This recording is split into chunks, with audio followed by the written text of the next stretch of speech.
नमस्कार साथियों। आज की वीडियो में हम बात करने वाले हैं जनगणना कार्य के लिए स्वगणना किस प्रकार से की जाएगी।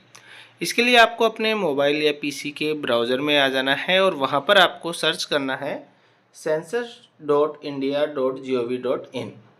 और यहाँ पर जो सेकंड साइट दिखाई दे रही है सेल्फ एनुमरेशन की, उस पर आपको यहाँ क्लिक करना है। इसका डायरेक्ट लिंक आपको वीडियो के डिस्क्रिप्शन में दिया है, वहाँ पर जाकर भी आप इस पर क्लिक कर सकते हैं। जैसे आप इस पर क्लिक करेंगे तो यहाँ पर आप देखेंगे कि सेल्फ एनुमरेशन लॉगिन के लिए आपको यहाँ पर सबसे पहले स्टेट का चुनाव करना है कि जो भी आपका स्टेट है वो आपको यहाँ से सेलेक्ट कर लेना है। देन यहाँ पर जो कैप्चा दिया गया है इस कैप्चा को एंटर करना है और वेरीफाई एंड प्रोसीड पर क्लिक कर देना है।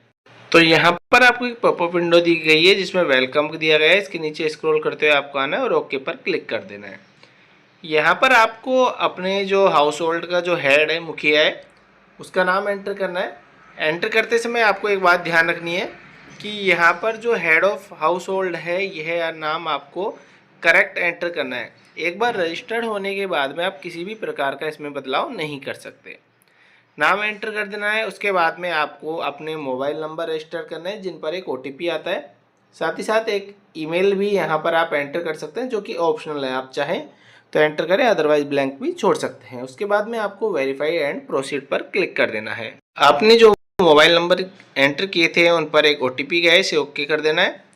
साथ ही साथ ऊपर से यहाँ पर आपको लैंग्वेज भी अपनी सेलेक्ट कर लेनी है। जो OTP आए उसे आपको एंटर करना है। देन आपको वेरीफाई OTP पर क्लिक कर देना है। यहाँ पर आपको अपने ज़िले का चुनाव करना है, पिन कोड एंटर कर देना है। उसके बाद में नीचे ग्राम, नगर, स्थान या हेमलेट या लैंडमार्क में आपको जो भी आपका लैंडमार्क है वो आपको एंटर करना है। एंटर करने के बाद देन पर आप खोज पर आपको क्लिक कर देना है। तो नीचे यहाँ पर आपको मैप दिखाई देगा। मैप के अंतर्गत आपका जो घर है जिसकी आप स्वगणना कर रहे हैं उस मैप पर आपको इस प्रकार से 2 फिंगर से स्क्रॉल करना है और इसे अंदर की ओर जाना है और जहाँ भी आपका घर है वो आपको वहाँ पर सेलेक्ट कर लेना है एरिया में से। इस प्रकार से आपको जो ये आइकन दिखाई दे रहा है इसे अपने घर पर ले जाना है और उसके बाद में आपको स्थान की पुष्टि करें पर क्लिक कर देना है। इसके बाद में नीचे आना है, आपको सहेजें और आगे बढ़ें पर क्लिक कर देना है। यहाँ पर आप देखेंगे आपका आवासीय स्थान के यहाँ पर लैटिट्यूड लॉन्गिट्यूड दिया गया है। घर के लोकेशन की पुष्टि करें। गलत लोकेशन होने की स्थिति में आपका जो स्वगणना है प्रगणक के पास नहीं आएगा। तो यदि आपकी लोकेशन सही है तो आपको वहाँ पर क्लिक करना है, अदरवाइज आपको नो कर देना है। यहाँ पर जनगणना मकान के विवरण में जो प्रश्न पूछे जाएंगे वो प्रारंभ हो चुके हैं। जनगणना मकान के फर्श में प्रयुक्त प्रमुख सामग्री क्या है, तो फर्श में प्रयुक्त सामग्री क्या है वो आपको सेलेक्ट कर लेनी है। इसी प्रकार से दीवार में सामग्री क्या प्रयुक्त हुई है और छत में क्या प्रयुक्त हुई है। जनगणना मकान की स्थिति कैसी है, अच्छी है, रहने योग्य है, जीर्णशीर्ण है, उसके अकॉर्डिंग आपको सेलेक्ट करना है। देन आपको सहेजें और आगे बढ़े पर क्लिक कर देना है। क्या आप सुनिश्चित है कि आप जारी रखना चाहते हैं, यहाँ पर क्लिक कर देना है। इसके बाद में नेक्स्ट क्वेश्चन आता है परिवार से संबंधित कि इस परिवार में सामान्यतः रहने वाले व्यक्तियों की कुल संख्या कितनी है। तो परिवार के सभी सदस्यों की यहाँ पर संख्या भर देनी है, जिनमें परिवार में बच्चों की संख्या भी आपको काउंट करनी है। उसके बाद में परिवार का मुखिया का नाम जो हमने बाहर भरा था वो यहाँ आ जाएगा। उसके बाद में जैसे हमने जो भाषा चुनी है, यदि इंग्लिश है तो इंग्लिश में नाम लिखना है, हिंदी है तो आपको हिंदी में नाम लिखना है। परिवार के मुखिया का लिंग क्या है, पुरुष, स्त्री, ट्रांसजेंडर व्यक्ति। यदि अनुसूचित जनजाति या अन्य, तो ये जाति के लिए है। तो जाति की जैसे सूची, यदि आपको फिर भी कन्फ्यूजन लगता है तो यहाँ पर एक लिस्ट दी गई है, इस पर आपको क्लिक करना है, जहाँ से देख लेना है कि आप कौन सी कैटेगरी से बिलोंग करते हैं। यदि आपको कन्फर्म है तो यहाँ से आपको सेलेक्ट कर लेना है। उसके बाद में मकान के स्वामित्व की स्थिति किसकी है, कि किसके नाम है, स्वयं के नाम है, किराए का है परंतु अन्यत्र। रहने योग्य उपलब्ध कमरों की संख्या, इस मकान में रहने योग्य कमरे कितने हैं। परिवार में रहने वाले विवाहित दंपतियों की संख्या कितनी है। विवाहित दंपतियों की संख्या में स्पष्ट है कि उन दंपतियों की संख्या जो कि यहाँ पर दिया गया है सामान्य निवासी हैं, भले ही पति पत्नी में से कोई एक अस्थायी तौर पर अनुपस्थित हो, यानी कि मतलब कोई बाहर रह रहा हो तो भी वो इसमें काउंट किया जाएगा। उसके बाद में सहेजे और आगे बढ़े पर आपको क्लिक करना है। देन यहाँ पर क्लिक कर देना है। नेक्स्ट क्वेश्चन आ जाता है सुविधाओं की पेयजल का मुख्य स्रोत क्या है। नल का पानी औपचारिक स्रोत से है, अनौपचारिक स्रोत, कुआं, हैंडपंप, जो भी आपके है उसके अकॉर्डिंग आपको सेलेक्ट करना है। देन उसके बाद में पेयजल स्रोत की जो उपलब्धता है। परिसर के अंदर हम जब मानेंगे जब शहरी क्षेत्रों में 100 मीटर की दूरी के अंदर और ग्रामीण क्षेत्र के मामले में 500 मीटर की दूरी के अंदर हो। प्रकाश का मुख्य स्रोत क्या है? तो बिजली, मिट्टी का तेल, जो भी है सब कुछ सेलेक्ट करना है। शौचालय की सुलभता है या नहीं है, तो केवल परिवार के उपयोग के लिए है या अन्य परिवार के साथ साझे में है या फिर सार्वजनिक शौचालय के लिए। यदि है तो शौचालय का प्रकार कैसा है? फ्लश, पोर फ्लश शौचालय इनमें से किसी से जुड़ा हुआ है या 2 गड्ढा शौचालय है। यदि इनमें भी है तो इनके अंदर कौन सा है, तो आपको सारी डिटेल इसमें भरनी होगी।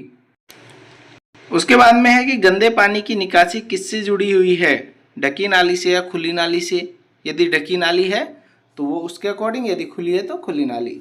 परिसर के अंदर स्नान की सुविधा है या नहीं। रसोई घर और एलपीजी की उपलब्धता। खाना पकाने के लिए प्रयुक्त मुख्य ईंधन क्या है? तो एलपीजी है या पीएनजी है तो उसको सेलेक्ट कर लेना है, अदरवाइज आपको और सेलेक्ट कर लेना है। देन आपको सहेजे और आगे बढ़े पर क्लिक करना है और यहाँ पर सेलेक्ट कर लेना है। इसके बाद में परिवार द्वारा धारित परिसंपत्ति, रेडियो है या नहीं। हाँ तो परंपरागत रेडियो सेट है या मोबाइल स्मार्टफोन पर है या अन्य किसी उपकरण में है। तो आजकल तो मोबाइल में ही रेडियो या ट्रांजिस्टर आ जाता है। टेलीविज़न है तो किस टाइप की है, कि दूरदर्शन मुक्त डिश है या अन्य डीटीएच है, केबल कनेक्शन है या अन्य कोई है। नेक्स्ट है इंटरनेट सुविधा है या नहीं। यदि है तो मोबाइल में है, लैपटॉप में है, तो किसी एक को आपको यहाँ पर सेलेक्ट करना है। नेक्स्ट है लैपटॉप कंप्यूटर है या नहीं। देन टेलीफोन और स्मार्टफोन के बारे में, हाँ तो केवल लैंडलाइन। यदि केवल मोबाइल है तो स्मार्टफोन या अन्य साधारण फ़ोन। और यदि दोनों हैं तो आपको दोनों सेलेक्ट कर लेना है और नहीं है तो नहीं को आपको सेलेक्ट कर लेना है। साइकिल, स्कूटर, मोटरसाइकिल, मोपेड इनमें से क्या है? यदि दोनों हैं तो दोनों को, और एक है तो एक, उसी अकॉर्डिंग आपको सेलेक्ट करना है। कार, जीप, वैन में से क्या है, हाँ या नहीं सेलेक्ट करना है। परिवार द्वारा उपभोग किए जाने वाले मुख्य अनाज क्या है, तो किसी एक को ही सेलेक्ट करना है। उसके बाद में मोबाइल नंबर यहाँ पर दिए, आपने जो पहले फिल किए थे वो दिखाई दे रहे होंगे आपको। देन आपको सहेजे और आगे बढ़े पर क्लिक करना है। देन हाँ को सेलेक्ट कर लेना है। पूर्व अवलोकन के लिए यहाँ पर जो आपने अभी तक भरा है वो सारी डिटेल यहाँ पर आपको दिखाई देगी। आपको इसे एक बार अच्छी तरीके से चेक कर लेना है। चेक करने के बाद में नीचे यदि ड्राफ्ट के रूप में सेव करना चाहते हैं तो ड्राफ्ट के रूप में सेव करें पर आप क्लिक करें। और उसके बाद में जैसे आप कभी भी 15 तारीख तक इसे सबमिट, अंतिम रूप से सबमिट कर सकते हैं।